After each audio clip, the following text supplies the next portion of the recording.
How you doing, man? Good. How you doing?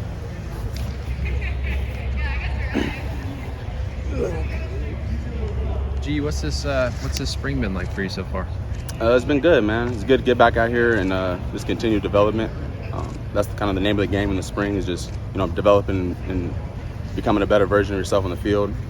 Just developing, starting to harden your body, get ready for the summer, and just create good momentum for the off season. You know what I'm saying? It's just a good way to kick it off, and just been out here just trying to get better. Yeah, with Coach Bailey, he's been in the program a long time, so you're familiar with him. But what's it like to have him as your primary position coach? Yeah, he's great, man. He's been good.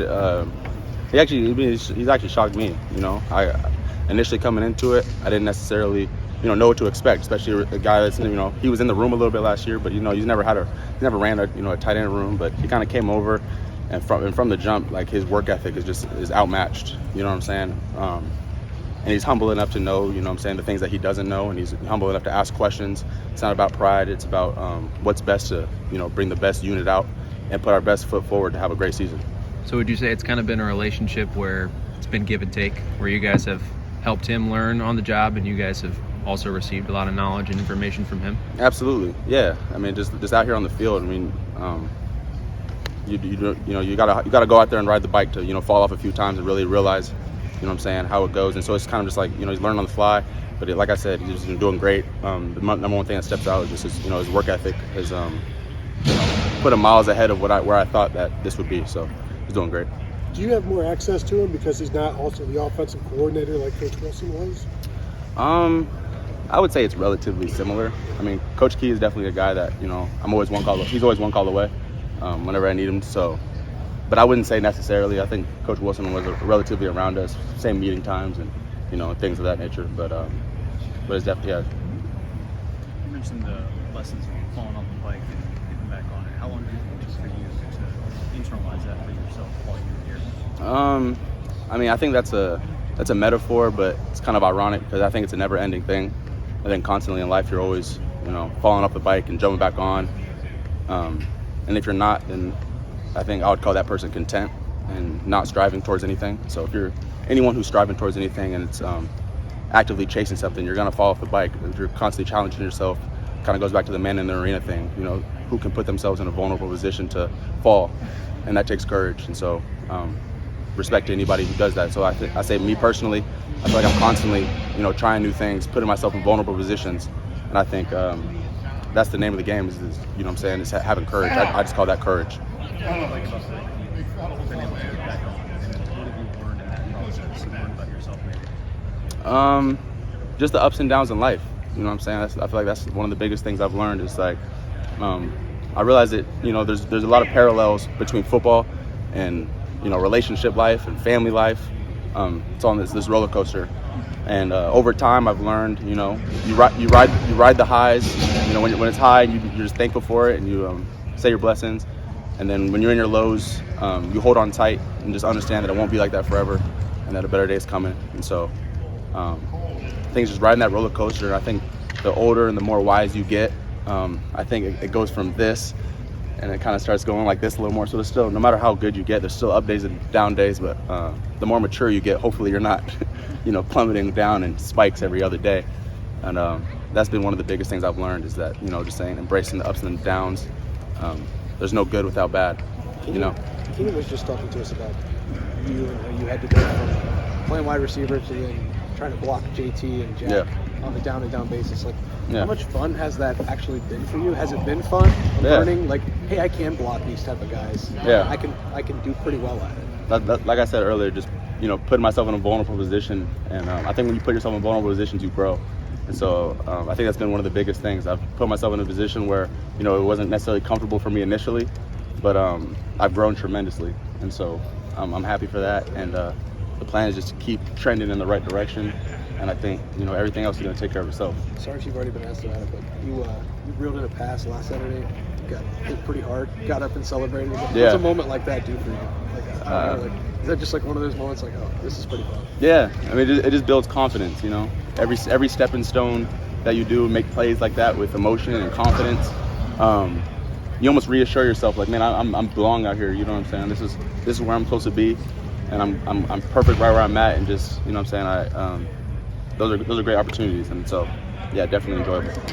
How much has your confidence grown last, say, year? Tremendously, in all different kind of ways. You know what I'm saying? Over time, off the field stuff, on the field stuff, putting on weight, learning the playbook more, just everything. You know, through repetition, you get confidence. I'm sure. I mean, even in your guys' job, you know, your guys' first time out here, it's probably, you know, learning on the job, and some of you guys are 10, 15 years in doing it, you got a lot of confidence. And so, same with me, you know, I'm out here, you know, playing the game I love, gaining confidence here, and grabbing little nuggets of confidence here and there. For instance, that play, you know, you make a play like that, then you come back next play, you make a good block. It's just all adding, just confidence and just assurance that I belong. Not saying that Coach Wilson lacked energy, but you get a guy like Keenan now leading your room. What's that been like for you guys? How much energy? Hey, he's a bundle of energy. Yeah, he brings great energy. One of the biggest things I'd say is, you know, it's kind of an unspoken thing, but I'd say people don't speak about it much, but I'd say like morale. Like, what's the morale of your room? And I think that definitely influences how well you play. If you have a position room or anywhere in life, if you have a room that, or you're surrounded by people with high morale, I think that breeds, you know, like I say again, confidence and just ability to produce better. And so I think Coach Keyes definitely raised the morale in the room and just, you know what I'm saying, uplifted us and given us an uplifting joy and allowing us to, you know, take bigger strides than maybe we thought we would have. Does he help you guys kind of find the 15 practices in the spring is probably a grind? Does he help you guys find like that joy each day, seeing how much energy he has every day walking in here? Yeah. So every day we come in, he'll have something else on the whiteboard every practice day, whether it's, you know, win. You know, he'll write win on all of our, you know, whiteboards in front of where we sit. You know, energy. You know, fight. You know, he'll write all these things, or consistency, and you know, that's just kind of reassurance that every day is a new challenge. It's definitely, when you get into like 10, 15 practice days, it's very easy to, you know, look ahead, you know, because Coach Day says it really well. There's nothing special about practice 7. You know, everyone has a practice 7. It's not the beginning when you're fired up. It's not the end when you're almost ready for break, but it's almost that, you know, that middle ground where that's where the champions are made. And so a part of it is just being able to, you know, put one step in front of the other and take each day as its own day. Try not to look too far ahead and don't look in the past, but just win the day while you're here. Two more questions. Keenan was saying that you may have already been asked this, you've taken Jelani under your wing. Yeah. Is that something you would have done for whatever freshman tight end was coming in this year? Or was there something about him, a connection there that you saw in him? I say absolutely. I definitely, you know, tried my best to take on that role of, you know, leadership. I answer that by saying I would have done that for any tight end that would have came in here. But just like I kind of explained it earlier, but one of the things I try to do is, I mean, naturally the coaches are going to teach him the X's and O's, so I'm not even huge on, you know, telling him to take this step better or this step better or, you know, those kind of things. When I talk to him, I'm more, you know, talking mentally, you know, just allowing him to do his best to embrace the things that he's going to go through, you know. Like I said earlier, falling off the bike, you know, anybody for the first time, when you go out there and fall off the bike, you know, it's rough initially. But one of the things I try to get in his ear about is if you just keep getting back on, you know, it'll pay dividends for you, and you'll tend to grow in the right direction you want to grow. Is that important to tight end in a way that maybe it isn't in some other positions? Like, is there a patience and a perseverance that you need in that room and that kind of mental advice? Yeah, for sure, because we do a lot of jobs, you know. Receivers, I think they put a lot of emphasis on, don't get it twisted, all the positions are very intricate in their own ways. But receivers, one of their biggest emphasis is route running, and quarterbacks obviously throwing the ball and timing with the handoffs, and, you know, corners is guarding the receivers. But we do a lot of those jobs. I'm like you mentioned earlier, I'm blocking JT, but I'm also, you know, I have to get open on Denzel Burke, and I have to go and block linebackers, and I have to, you know what I'm saying, help in pass protection. And so we have a lot of jobs, and so kind of just introducing that messing up is definitely, it's inevitable. You know, it's kind of a part of it. And so one of the biggest things is been trying to just help him along on that journey and just mentally help him know that that's normal that you're feeling that way. What's impressed you about Jelani so far? What's impressed me about Jelani? Yeah. I'd say he's big and strong. I'd say his physical abilities. I think his ceiling is really high, especially once he gets he's almost so big and long that his coordination is almost catching up.